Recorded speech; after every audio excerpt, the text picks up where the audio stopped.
Cumprimento a igreja com a paz do Senhor.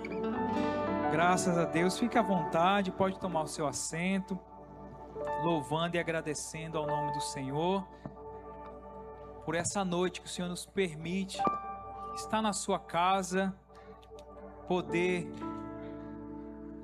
louvar o seu nome, dizer que Ele é santo, que Ele é sublime,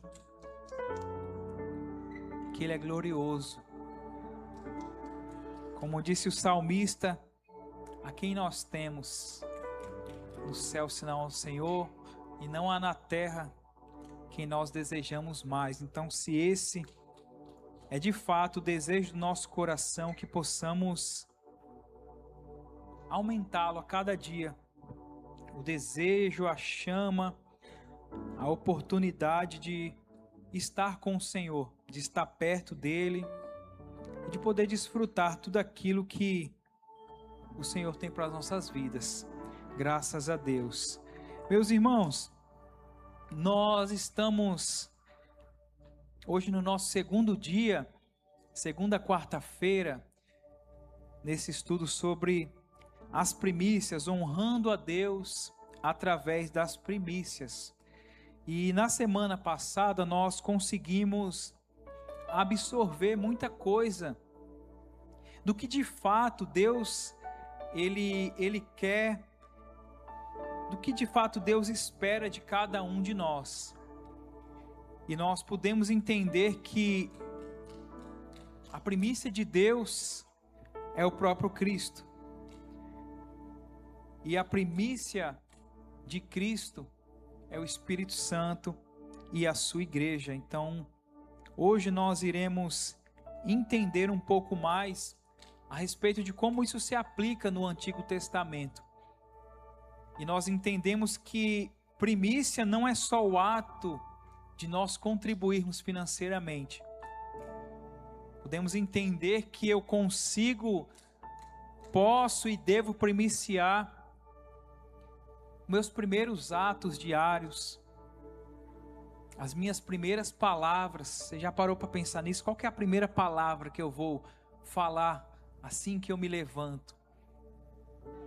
Imagina, você vai cortar uma melancia, ninguém pensa nisso, né? Qual o primeiro pedaço aqui, do primeiro corte? Tudo isso é um ato de primícia. Nós entendemos que primícia é o começo daquilo que você entrega, diferente do dízimo, que é a 10ª parte daquilo que você recebe. Então, nessa noite, nós queremos seguir basicamente entendendo o que o Senhor quer nos ensinar. Então, eu te convido a abrir a princípio a sua Bíblia no livro do Êxodo, capítulo 23. Os meninos vão colocar na tela ali o slide. Êxodo, capítulo 23, versículo 19. Nós vamos pegar somente a primeira parte do versículo. Aqui o texto está se referindo às 3 festas que eram celebradas em Israel. E nós vamos falar um pouco rapidamente a respeito disso. Mas diz assim: as primícias dos frutos da tua terra trarás à casa do Senhor teu Deus. Somente essa parte. Vou repetir: as primícias dos frutos da tua terra trarás à casa do Senhor teu Deus. Somente essa parte aqui. Então você vai entender que existem frutos que são primiciados e cada um vai disponibilizar aquilo que a sua terra ela produz. Então hoje nós iremos falar um pouco mais a respeito, acho que é o outro, viu? Esse aí foi o da semana passada. Isso. Nós vamos falar um pouco hoje a respeito de como que as primícias elas aconteciam, como que foi entendido esse ato de primiciar no Antigo Testamento. A princípio eu quero te convidar a pensar que o povo foi ensinado a este ato. Então nós devemos lembrar que quando o texto, principalmente do Antigo Testamento, ele está sendo escrito, isso, obrigado. ele se passa no meio de um povo que está desenvolvendo a sua cultura. É um povo que, após todo aquele enredo de Jacó, é um povo que vai parar no Egito. E nós conhecemos essa história. O povo vai ficar ali servindo a Faraó por cerca de 430 anos. Então, durante todo esse tempo de peregrinação, quando eles saem dali, quando Deus com mão forte tira o povo dali, algumas leis são estabelecidas para reger o povo, não só na sua saída do Egito, mas a sua peregrinação no deserto, preparando-os para a chegada na terra prometida. Então você vai perceber que muitas coisas que o próprio Deus ele vai instruir, tem de fato o intuito de direcionar o povo. Então tem coisa que para nós, às vezes não faz muito sentido. Como assim? Como que é isso? Mas o povo estava vivendo em um direcionamento. E aí eu deixei ali que nós não podemos confundir o nosso coração. Que o texto fala, a Bíblia fala que enganoso é o coração do homem, né? Então, dentro disso, você deve entender que, às vezes, nós olhamos para a Bíblia e imaginamos uma história muito cinematográfica. Só que o povo de Israel, eles vivem 430 anos em uma terra totalmente envolvida com deuses, com a cultura politeísta. E assim, talvez para nós, lendo, seja mais fácil essa interpretação.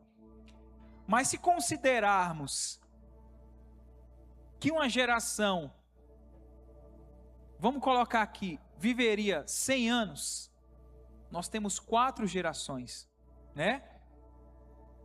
Nós temos o pai, nós temos o filho, nós temos o avô e o bisavô.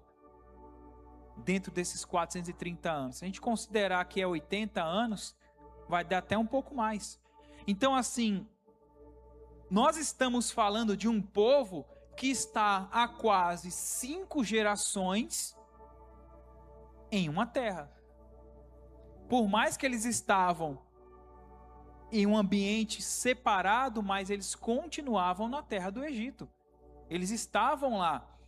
E esse povo provinha desse contexto onde o culto, onde a fertilidade, a colheita, a prosperidade, os frutos estavam profundamente relacionados ao culto a diversas divindades que ali estavam instituídas. O fato é que quando Deus envia as 10 pragas sobre o Egito, é também ferindo divindades que tinham a ver com todo esse aspecto que os egípcios adoravam.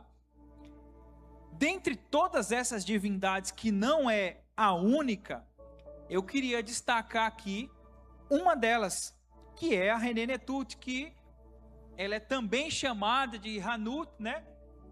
Que era uma deusa que foi assimilada também no mundo greco-romano pelo nome de Termuzes, que ela estava vinculada diretamente à fertilidade, à nutrição, à proteção das colheitas, e ela era fortemente representada por uma mulher, às vezes com um corpo de serpente, às vezes somente com a cabeça de serpente.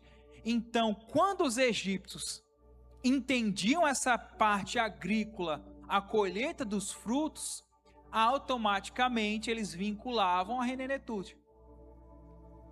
E o povo que está ali está vivenciando tudo isso. E aí nós precisamos entender que, assim como o povo de Israel, quando Deus nos resgatou do Egito nosso, que era o mundo, e nos trouxe para cá, talvez muita coisa você não entendia, né? Muita coisa você não concordava. Só que Deus vai nos ensinando vai tirando o Egito de dentro de nós e vai preenchendo o nosso coração da terra prometida. Com isso, a nossa mentalidade, o nosso coração, o nosso servir começa a ser para a glória de Deus.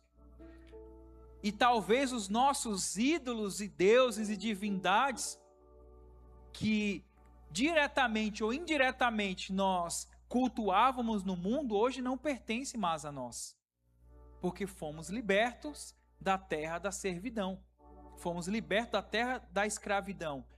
Então, muitas assimilações acabam vindo. Então, se eu e você não se permite ser moldado pela Bíblia, muitos costumes a gente acaba trazendo. Quando você às vezes conversa com um crente de mais idade, que veio para o evangelho muito tarde, que ficou, congregando lá com nossos primos católicos, aí ele vem cheio de costume, vem cheio de, de superstições. Mas nós devemos entender que somos nova criatura.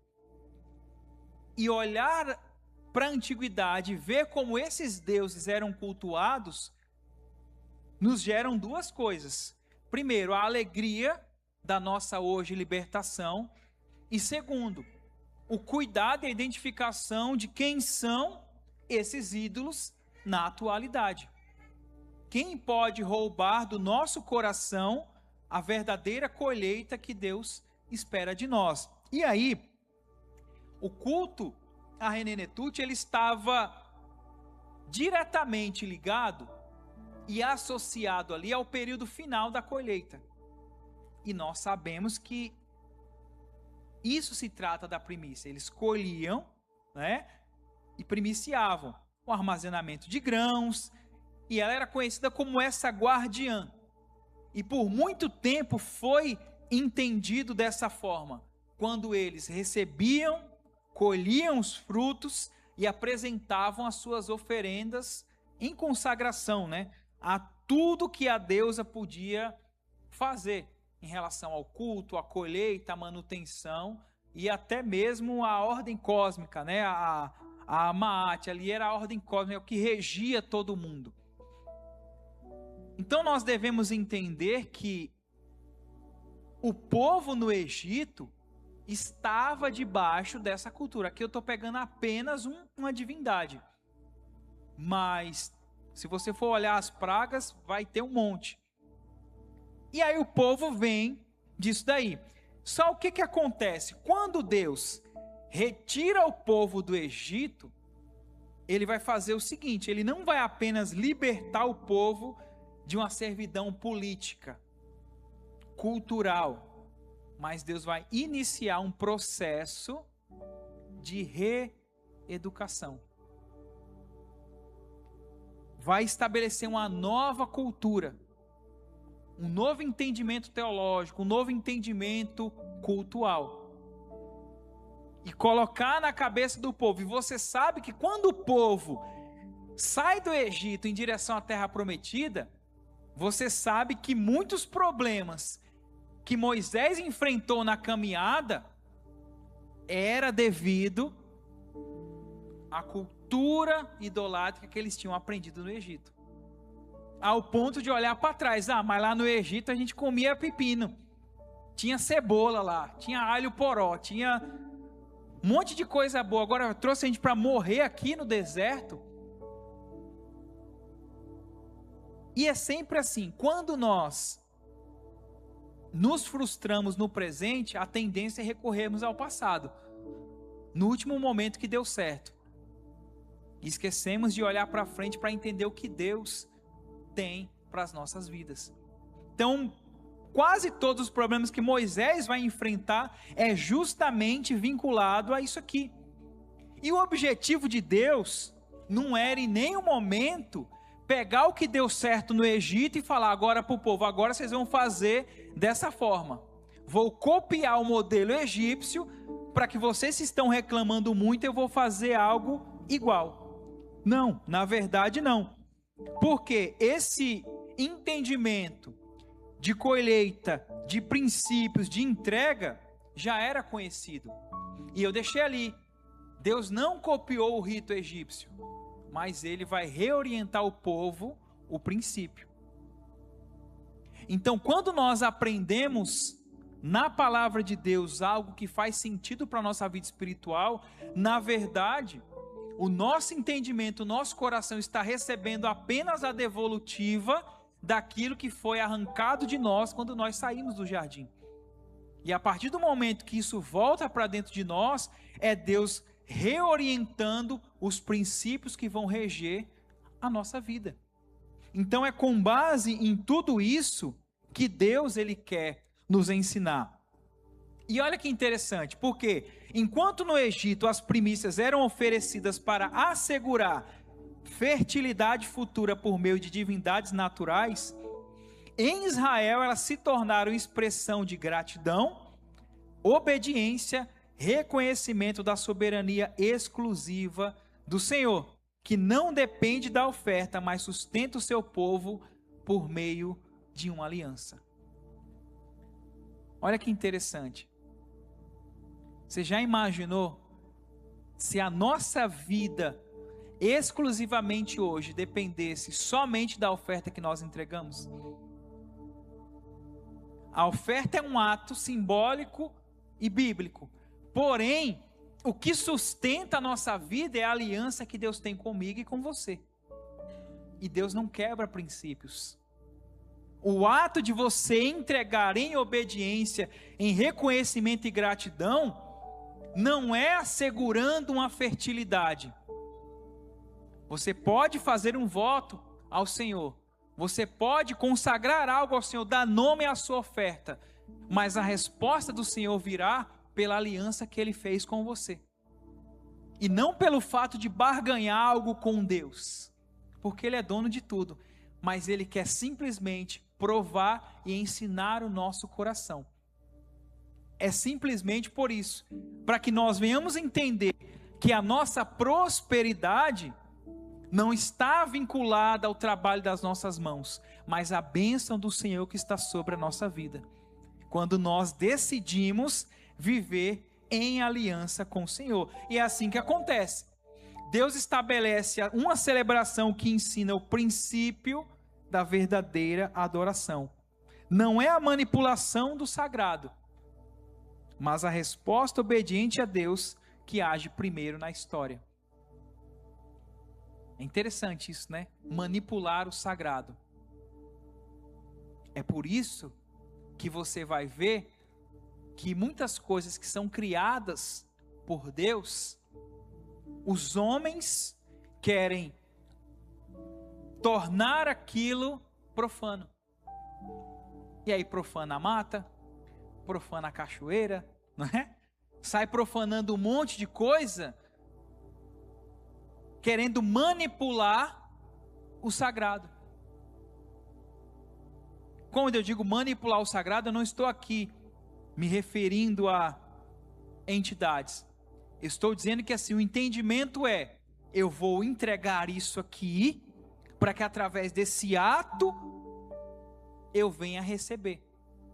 Mas você sabe que esse tipo de oferta é uma oferta profana e distorcida. E não é isso que Deus espera da humanidade. É por isso que Davi disse, Deus, imagina, Davi, rei de Israel, o maior rei que Israel teve, expandiu todo o território, um homem que andou segundo o coração de Deus, que tinha tudo. Aí Davi entendeu, Senhor, tu não se comprases em sacrifícios, senão os daria. Aí ficaria fácil, né? Davi mandaria matar 50 bois e ofertar ao Senhor. Mas ele sabia que Deus não estava preocupado com isso. Aí ele entende, Senhor, mas há um coração quebrantado e contrito, tu não vai desprezar. Então muitas vezes nós precisamos entender que Deus, Ele vai ouvir e olhar mais para o nosso coração do que as nossas mãos muitas das vezes. Porque Deus não está preocupado em que você compre o seu milagre, porque Deus não é manipulável. E aí olhando para isso, Olha que interessante, para a gente seguir para uma outra parte aqui. Eu estou indo com calma assim para você entender como que o povo assimilou esse conhecimento. São 430 anos. Ninguém aqui viveu 430 anos. Então é uma coisa que está muito enraizada. E o homem, ele busca mecanismos contra Deus. Nós temos a tendência de que se Deus não faz uma coisa, nós ficamos com raiva de Deus. Eu não vou nem cantar um hino hoje. Eu vou para a igreja, eu vou ficar com a mão no bolso. Eu não vou levantar a mão não, que Deus não me abençoe. É assim a gente cria os mecanismos. Estou com raiva, não vou orar não. Né? A gente se joga no chão. Vou jogar no chão aqui até Deus me abençoar. E Deus está olhando assim para a gente, falando, olha lá, tá vendo? Exatamente por isso.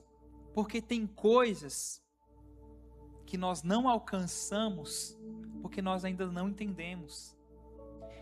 Tem ambientes e lugares que nós não acessamos, porque ainda nós não nos preparamos para isso.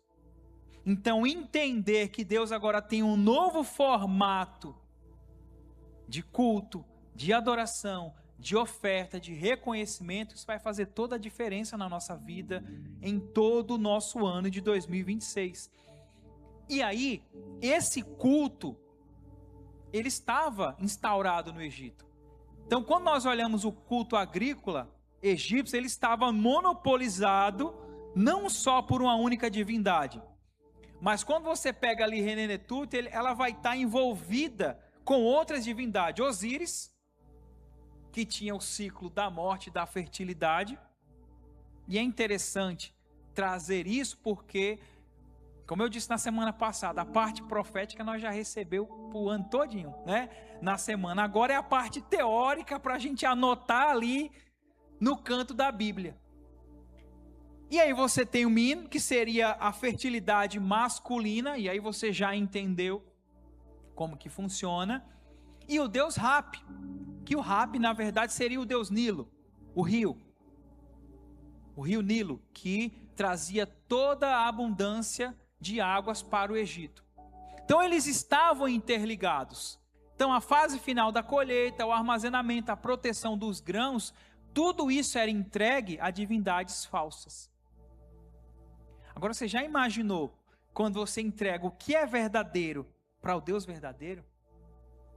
Se o povo que entregava algo verdadeiro para um Deus falso, cria que isso ia trazer um benefício, e de fato o Egito era muito próspero, é tanto que o Egito fornecia grãos para Roma. O pessoal falava, é o Deus que está abençoando, mas não é, a terra era próspera. E tinha um povo ali que trazia prosperidade também. Mas quando você entrega a quem é de direito o que de fato é a verdade, o resultado disso, sem dúvidas, vai ser extraordinário. Então o que Deus espera de nós é exatamente esse direcionamento verdadeiro, correto e de gratidão. Entregar o que é verdadeiro a quem é verdadeiro. Então, queridos, com isso, Deus ele vai, durante essa lida com Moisés, vai ensinar ao povo como que tudo isso vai acontecer. E aí, nós chegamos no capítulo 23, onde 3 celebrações vão ser ali declaradas. A festa dos pães ázimos, ou do pão sem fermento, Pentecostes e tabernáculos. Então, a partir aqui do capítulo 23, é onde você vai ver a reafirmação dessa celebração de festas, que fornecia um período de repouso das tarefas realizadas durante a rotina do povo e permitiam agradecer e celebrar ao Senhor. Olha que interessante. Deus estabelece descanso, celebração, para o povo agradecer. Então o povo entregava a Deus, Deus permitia que eles tivessem descanso e celebrassem. Então essas 3 festas vão tomar um caráter de celebração em Israel, que vai marcar as primícias, que vai marcar tabernáculos e que vai marcar também Pentecostes. Então, tudo passa de um entendimento que não se trata mais de falsas divindades, mas agora é um direcionamento verdadeiro a um Deus verdadeiro. E aí, quando se recebe isso e quando se entrega, nós recebemos descanso, nós recebemos celebração, nós recebemos alegria. Então é isso que Deus tem preparado para cada um de nós. E aí, com base nesse entendimento, aí eu volto lá no versículo que nós lemos na semana passada. Então eu quero te convidar, neste entendimento, que agora o que rege a minha vida, o que rege a minha oferta, o que rege o meu devocional, a minha adoração, não é uma falsa divindade, mas é um Deus verdadeiro me ensinando a entregar aquilo que é verdadeiro. Quando eu entendo isso, aí eu vou te convidar a abrir Provérbios capítulo 3. E aí eu tomei aqui a liberdade de trazer algo que geralmente eu faço na sala de aula. Quando eu estou dando minhas aulas de teologia, eu faço o que eu vou fazer com vocês agora. Então vou ir com calma para você ir entendendo e fazendo as suas anotações aí, e eu creio que vai ser muito proveitoso. Mas antes de chegar no versículo que nós iremos fazer aqui uma rápida exegese, exegese é quando você extrai do texto, exegese é quando você coloca no texto. Então a gente vai extrair, a gente vai tirar do texto, né? Mas olha o que diz Provérbios 3. Olha essa exortação a obedecermos ao Senhor. Então, os deuses ficaram para trás, não cultuo a deuses falsos, não entrego a deuses falsos. Eu entrego o que é verdadeiro a um Deus verdadeiro. Certo? Olha o que Provérbios vai dizer.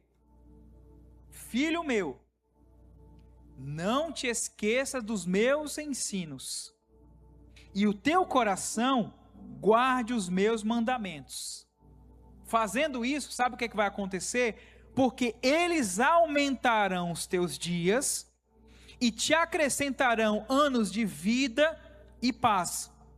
Não te desamparem a benignidade e a fidelidade atas ao teu pescoço. Escreve-os na tábua do teu coração. Acharás graças e boa compreensão diante de Deus e dos homens. Versículo 5. Agora que entra o ponto-chave. Se eles entregavam a colheita, a fertilidade, a divindades falsas, olha o que Provérbios está nos ensinando. Confia no Senhor de todo o teu coração e não te estribe no teu próprio entendimento. Ah, se eu fizer dessa forma, é o que vai dar certo. Não. Pelo contrário, reconhece o Senhor, né? Em todos os teus caminhos. Olha que interessante. Reconhece o Senhor em todos os teus caminhos. Tudo que você faz, onde você pisa, tudo que leva o seu nome, tudo que você carrega, você tem que reconhecer o Senhor em tudo isso. Quando eu reconheço o Senhor, Ele endireitará as tuas veredas. Não sejas sábio aos teus próprios olhos. Pelo contrário, teme ao Senhor e aparta-te do mal. Será isto saúde para o teu corpo, refrigério para os teus ossos. Aí agora, chega o versículo 9. Aí ele vai fazer um pedido. Honra o Senhor com os teus bens e com as primícias de toda a tua renda. Aí o que vai acontecer se eu fizer isso? Se encherão fartamente os teus celeiros e transbordarão de vinhos os teus lagares. Então olha que receita interessante. Só que agora eu quero te convidar a focarmos aqui. Honra ao Senhor com todos os teus bens e com as primícias da tua renda. esse é o versículo que nós iremos entender as primícias nessa noite. Ali está o texto. Esse é o texto no original, conforme é traduzido. Eu deixei uma colinha ali para você ler junto com a gente. Na semana passada eu só deixei o idioma e não deixei a transliteração.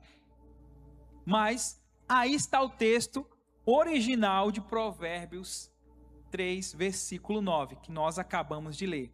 Kabed et Adonai mehoneká omeres kol tevu aketá. Que é o quê? Uma tradução literal e harmonizada seria: honra o Senhor com os teus bens e com o princípio, ou seja, a primeira parte de toda a tua produção.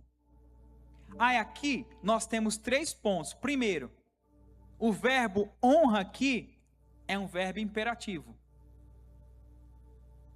Então ele está nos direcionando, nos induzindo, nos levando a honrar o Senhor. Com o quê? Com as primícias. E na semana passada nós aprendemos a diferença entre Bikurim e Reshit. Terceiro, o foco está tanto no ato quanto na prioridade. Então vamos com calma para a gente poder assimilar, certo? Como que nós faremos essa exegese? Aí agora é aqui que você vai tirar as lições. Essa é a riqueza do hebraico bíblico. Olha isso. Primeiro nós temos a palavra honra. A raiz está ali, kabad. O hebraico ele tem 7 troncos verbais. De acordo com o tronco verbal que está, o termo pode mudar. Essa forma ali, eu até deixei ali, tá bem, né? É o piel, que é o imperativo masculino singular. Que quando está dizendo honra ao Senhor, está dizendo tornar pesado, atribuir um peso, valor e importância. Essa é a mesma raiz de kavod, que é glória. Glória é peso. O peso da glória do Senhor, que vem e esmaga. É a mesma raiz. Quando então eu entendo que honrar ao Senhor está em atribuir peso, atribuir um valor, uma importância, eu devo entender que o que eu estou ofertando ao Senhor não é algo simples, mas eu tenho que saber a real importância, o peso que aquela oferta carrega. Porque no idioma aqui, no hebraico, o honrar ali não é um sentimento. Ah, eu vou honrar o Senhor. Eu vou levantar a minha mão e vou honrar o Senhor. Isso é adoração. Adoração também não é música. Adoração é um ato de entrega. A música faz parte. Quando eu vou honrar o Senhor, não é um sentimento, mas é a atribuição do peso real dos seus bens. Em outras palavras, se tivesse uma balança aqui, não adiantaria eu trazer uma cesta bem bonita de frutas, como é que fala? Aquelas frutas fictícias, como que dá o nome? Artificiais. Tem aparência de fruta, tem aspecto de fruta, mas quando eu colocasse na balança não teria peso de fruta. Mas é de fato eu entender o peso que eu estou carregando, eu entendo o que eu estou passando para trazer a oferta, o peso que ela é e a importância que ela tem diante do altar de Deus. Então honrar a Deus ali é dar a prioridade concreta e não apenas simbólica. Então o que ele está dizendo, honra ao Senhor, é reconheça o real peso dessa oferta. Honra. Segundo, vai ficando mais interessante. Et, ele honra o Senhor. Kabed et, que seria, não tem tradução. Como assim? Não tem uma tradução. Só que o et, ele é atribuído diretamente ao que a gente chama do objeto do texto. Quem é o objeto do texto? É o Senhor. Então Deus não é uma consequência do ato. Ele é o alvo central do meu ato. não vou, é uma consequência, não. É um entendimento real, ele é o alvo central, ele é o motivo da minha oferta. Ele é o destinatário direto, digno de receber o peso, a honra que eu estou ofertando. Esse é o objetivo. E aí, deixa eu correr aqui, que senão o tempo não dá. E a Dani vai puxar meu paletó aqui, peraí. E aí nós temos Kavod et Adonai, né? Ali tem o tetragrama. Aí fica uma dica, todas as vezes que você vê o nome de Deus em caixa alta, porque ali é o nome impronunciável de Deus, Yud Rei Vav Rei, que é o nome da aliança. É um nome específico. É aquele que fez e pode garantir a aliança. Eu posso falhar, você pode falhar, os homens podem falhar, mas aquele que estabeleceu a aliança, ele nunca falha. Sabendo que esse é o nome próprio de Deus, é de fato Ele quem vai assinar, validar e retribuir a sua oferta. Porque Ele garante, porque tudo é dele e tudo provém dele. Isso está relacionado à sua fidelidade, à presença e ao seu compromisso histórico. Ou seja, o texto não está falando de um Deus genérico, mas o Deus de toda a aliança. Entregar o que é verdadeiro a um Deus verdadeiro. Então olha que interessante. E aí, fica melhor ainda. Mehoneká, com os teus bens. E aí eu separei bem bonitinho ali, ó, para você entender. A preposição min, que é a partir de. O substantivo hon, que é bens, riqueza, recursos acumulados. E o sufixo ha, que seria teu. Então, honra ao Senhor com teus bens. Honra ao Senhor a partir de teus bens. Honra ao Senhor a partir dos teus recursos acumulados. Olha que interessante. Porque o home ali se refere ao capital, às posses, aos recursos já existentes. Não é apenas um salário, mas é tudo aquilo que sustenta a tua vida. Deus não é manipulado, a oferta não é comprada. É uma retribuição de aliança. Não é por salário. O salário ele aumenta e diminui, mas a aliança ela é intacta. Ela não muda. E ele abençoa conforme a aliança que nós temos com ele. Então isso é muito lindo. E aí nós temos o Mereshit, que seria e do princípio ou das primícias. E olha que interessante. Como eu expliquei na semana passada, o princípio, o primeiro momento, a parte inicial, o fundamento, a melhor porção.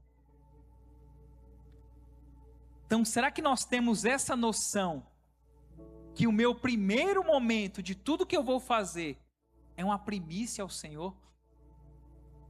Já pensou quando eu abro a tapoé lá de arroz, que eu vou pegar uma conchinha, e eu ter esse entendimento? Senhor, obrigado. Essa primeira conchinha aqui, ó, é o primeiro momento da alimentação que eu vou fazer. Eu te agradeço. São coisas tão simples que às vezes, né, passa batido. Você já imaginou que esse princípio, que esse primeiro momento, aí a gente vai ficar até meio, né, preocupado, né? Digamos que até meio neurótico. Tudo que eu vou fazer, o primeiro momento, a primeira parte, ai meu Deus. Ai meu Deus. A parte inicial é a fundamentação. E aí eu deixei aqui, né? E aqui o texto não usa o Bikurim, que a gente aprendeu na semana passada, que é esse rito agrícola, mas o Ureshit, que é a prioridade teológica, que é a primeira parte. E a gente aprendeu na semana cabeça que o Ureshit vem de Rosh. Rosh é cabeça. Rosh no hebraico é cabeça, e a cabeça é o que rege todo o corpo. Por isso que tem o Rosh Hashanah, a cabeça dos anos. É o que vai reger todo o ano.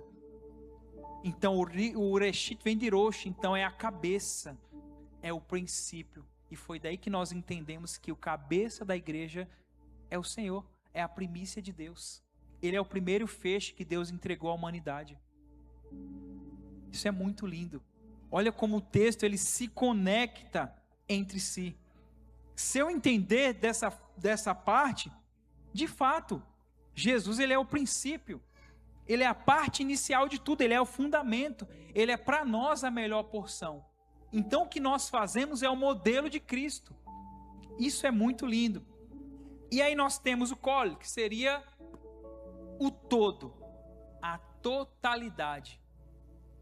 Isso indica abrangência. Sabe quando a gente levanta a mão e canta: tudo que sou, tudo que tenho, eu te entrego. Isso é uma totalidade. Eu posso falar que eu entrego tudo a Deus, mas Deus sabe se eu estou entregando tudo ou se... É igual você vai limpar uma casa, você passa uma vassoura, aparentemente está limpo, mas lá no cantinho tem uma poeirinha que só vai sair com água.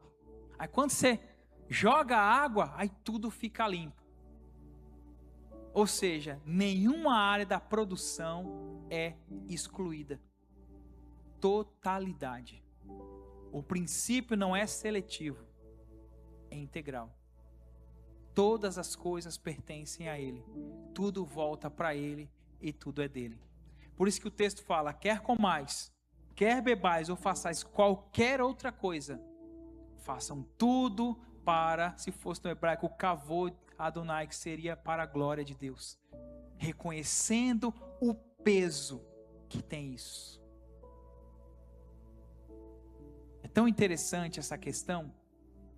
Enfim, se a gente for entrar no kavod aqui, a gente vai entrar em muita coisa, no órgão mais pesado do corpo, é isso também, não é? No peso.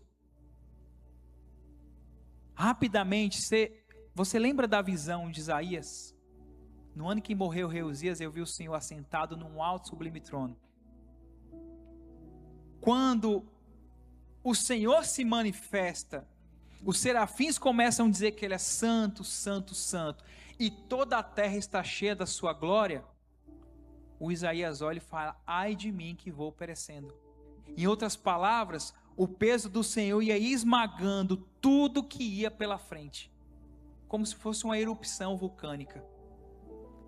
Tudo ia esmagando, tudo ia virando pedra. Isaías olhou para aquilo e falou: vou morrer, porque o peso da glória do Senhor vai me pressionar ao ponto que eu vou morrer esmagado. Ele falou: ai de mim que vou perecendo.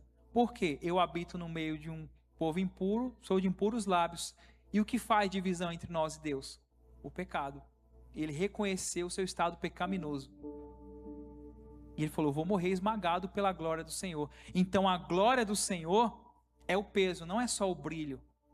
Não é só a Shekhinah, né? Não é o brilho, é o peso. É algo muito mais concreto. A glória do Senhor. Então por isso que aqui nós estamos falando de uma totalidade, é uma abrangência, porque nenhuma parte é excluída. Tudo é integral. Tudo que eu sou, tudo que eu tenho, tudo que eu faço, tudo pertence a Ele. E aí, por fim, nós temos o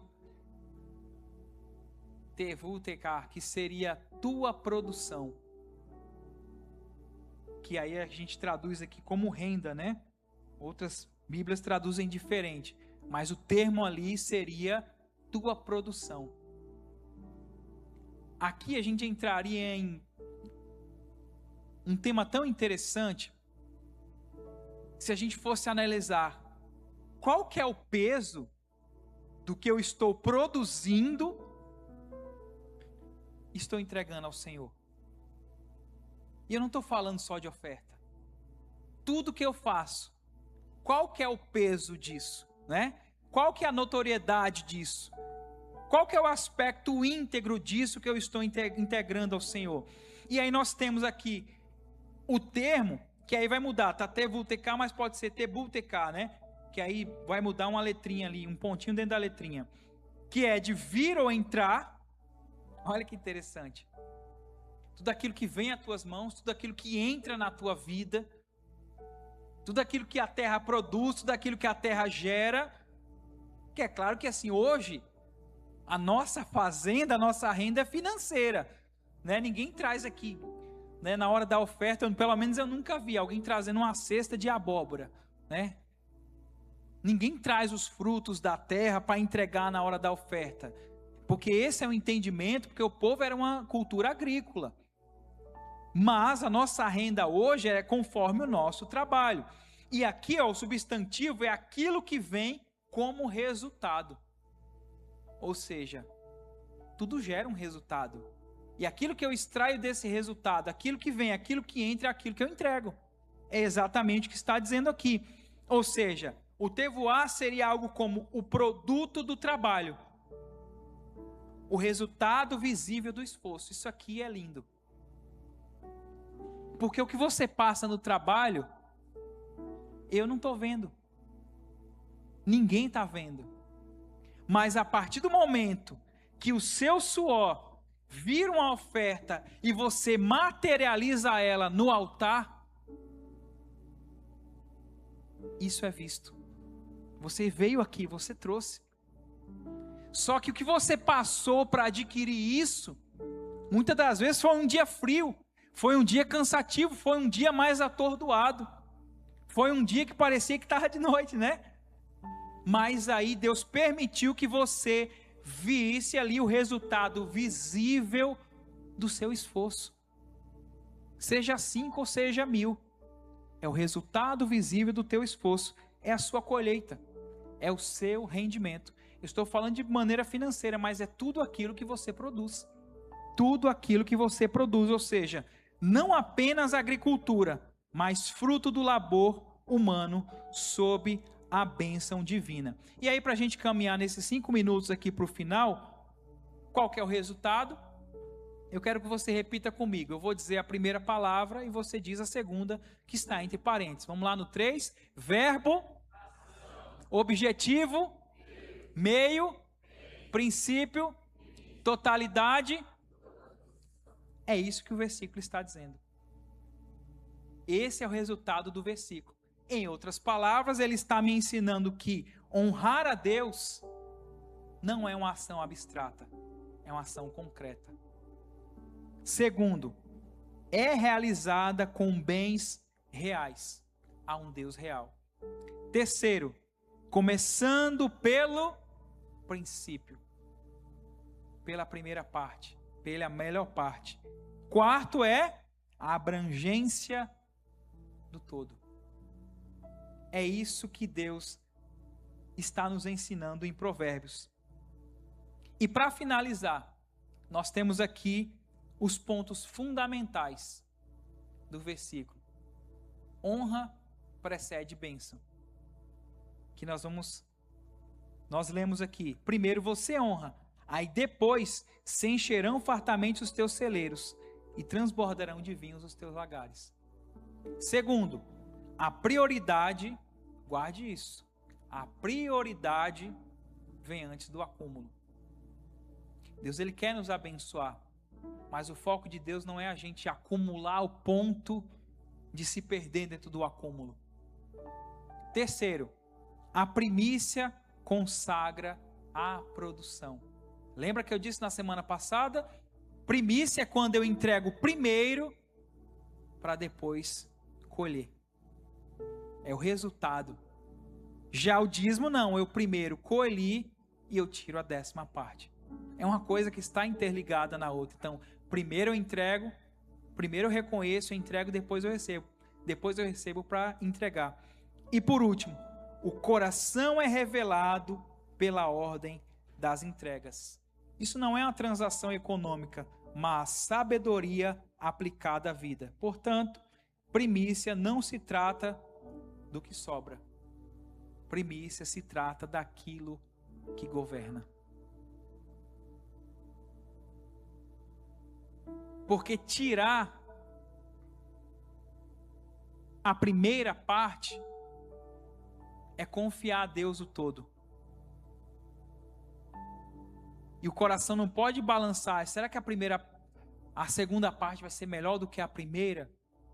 Entregar a primeira parte é confiar que Deus abençoará o todo. Então não é o que sobra, é aquilo que governa, é o resultado dessa ação. Amém? Que Deus em Cristo abençoe a cada um dos irmãos. Eu espero que você tenha absorvido essa palavra, absorvido esse ensino, e que o seu coração entenda que Deus espera de nós a totalidade. Tudo que temos, tudo que somos, é o que Deus espera de nós. Amém? E Deus em Cristo te abençoe.